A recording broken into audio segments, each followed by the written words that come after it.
In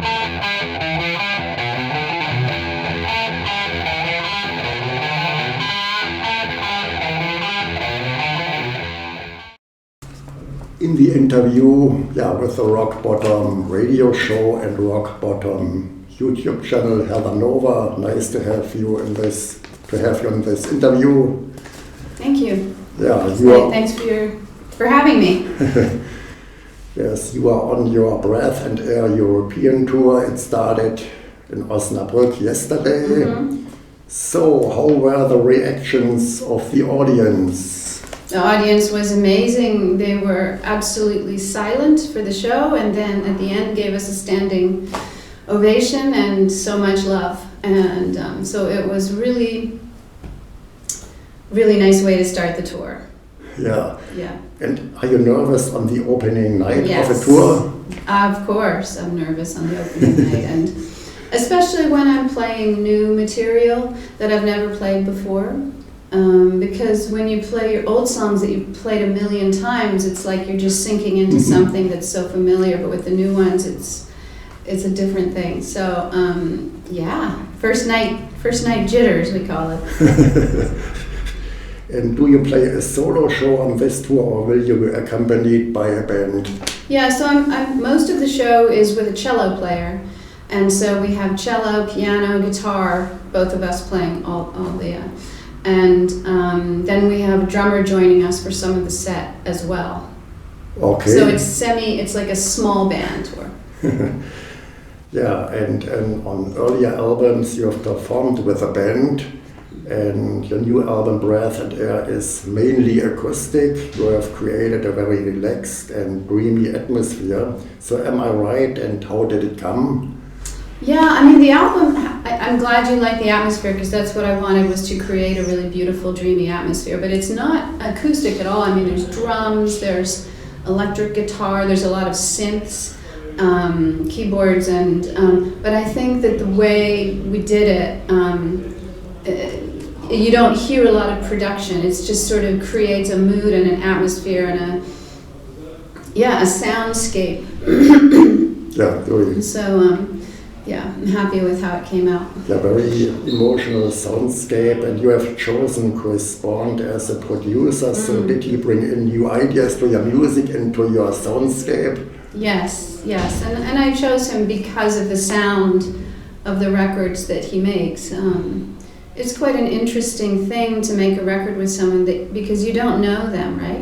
We had like a couple of Zoom calls and that's it. And then you go into the studio for 6 weeks and it's very intensive because it's just you. Like this album was just me and him and his brother on some days, because Chris is a multi-instrumentalist. So he and I played mostly everything, and then we got Midori, the cellist, to come just for a couple of days to put cello. But it was a really intensive, beautiful time. There's creative stress involved because there's a lot of decision making with each step. Every song can go 100 different ways, and so you're choosing exactly which way you want this song to go, and it's a big commitment to those choices. Really, and I saw on your Facebook profile the new album was recorded in England on the countryside, so did it influence the artistic process? I really love when a recording studio is in the middle of nature. Yes, I think it brings a lot of peace and a lot of kind of space in your head to create, So for me it works really well, and of course, I wrote the record at home in Bermuda, which is a different kind of nature. It's the ocean, and then I recorded it in the Devon countryside, which is fields and cows, and so a lot of nature in this record. Mm-hmm. And is there a lyrical concept on Breath and Air?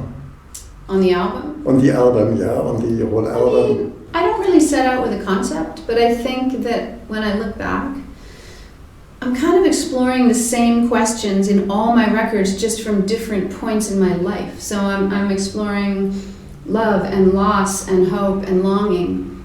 And it's just that I'm in the evolution aging and growing and changing, so the songs are different each time. There are no signs of aging in your case. Thank you very much. So yeah, you've mentioned Ghost in the Room is a very moving and emotional song. So could you explain the background of this song and video? Yeah, well, the song is really about missing somebody. So it's missing somebody in a long-distance relationship, or it's missing somebody when they're no longer in your life. And it's just about that sense you're moving through your home and all the places that you did things with them, spent time with them. You're sort of haunted by their presence. And that's what it's about. Okay. And Hey Poseidon is a catchy and atmospheric song. It has got a special vibe. So what stands behind this song musically and lyrically? Well, I mean, it's a song I wrote. I went sailing for the first time in many years, and so it brought back a feeling of freedom. But it's also, it's a song like imploring to the god of the sea, Poseidon, saying, because the ocean for me it's beautiful, but it's also fierce and powerful. And so I had this sense of like asking for something in my life, like, I want this relationship to work, and I'm asking Poseidon, I'm asking the god of the sea. It's obviously very metaphorical, but that's where it came from. Okay, and I've read on your Facebook profile, I guess you have written 30 songs, about 30 songs, and 13 were picked. So what will happen to the other songs? Will they be released later on? I always write too many songs to record, because you can't record everything. It's just not. It's too expensive for one thing, And so I don't know. Maybe some of them will end up on the next record, but many songs just never get recorded, unfortunately. Okay. So is it easy for you to write songs? Do you get easy to the musical ideas and lyrics? Yeah. Or? I always voice memo my ideas, so things come to me, songs come to me, and I record them. I probably have 300 voice memos that I haven't finished into songs. It's too much. But I'm not complaining, really. It's lovely. It's good. The melodies. The old question is, do you have first the musical idea, or do you write the music regarding to your lyrics? Really, I mean, the beginning of a song, they come together. So I get a melody with some words, and then I see where it goes. I would say the melody comes totally naturally. I don't work at it, but the lyrics, I spend a lot of time juggling them around and getting it like just right. Okay, and the cello is an important instrument in your music since the 90s. It gives your compositions a unique sound. So how did you come to the idea to utilize this unusual instrument for your music? It was really early in the 90s when I was first putting a band together. And I felt like my music was, I wanted to have a rock band like electric guitars and stuff, dirty, distorted guitars, but I wanted also something that felt warm and empathetic to the emotion and and to my voice. And I felt like the cello is the perfect combination. Yeah, it is. Yeah. It is, and the album cover was created by yourself. So, did you have a formal education in drawing, or are you self-taught? I actually went to art school, so that was my for university. I went to a very good art school in the U.S.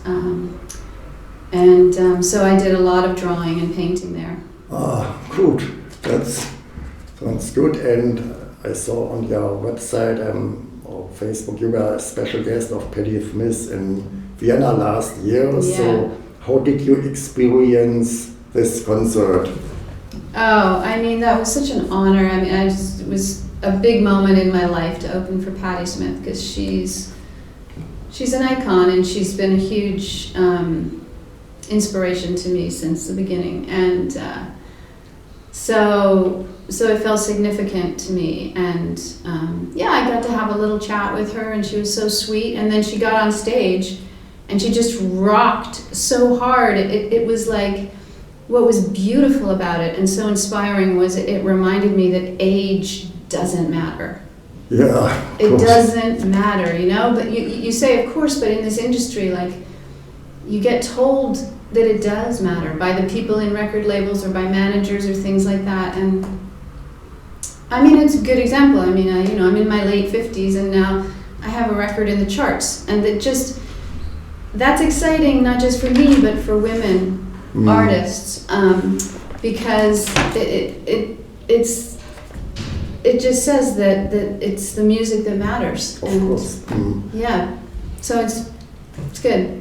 And if you look at the audience, are the fans in my age, or do they follow you from your beginnings? Yeah. Or are there young kids? Well, what's interesting is that a lot of the fans are our age because they have been following my music for 30 years. But then now I also have their children coming to the show, like people in their 20s, 30s, who are also fans because they grew up with my music. So that's kind of cool too. Good. Yeah, fantastic. And what will follow after your European tour? So after my European tour, I don't know, I very much live in the moment.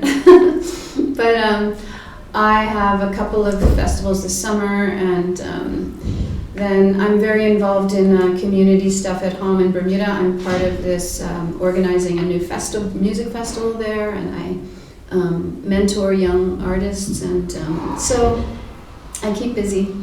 Okay, and will there be a US tour as well later on this year in the United States, some concerts? I don't have any plans to tour the US, maybe Canada. I'm hoping.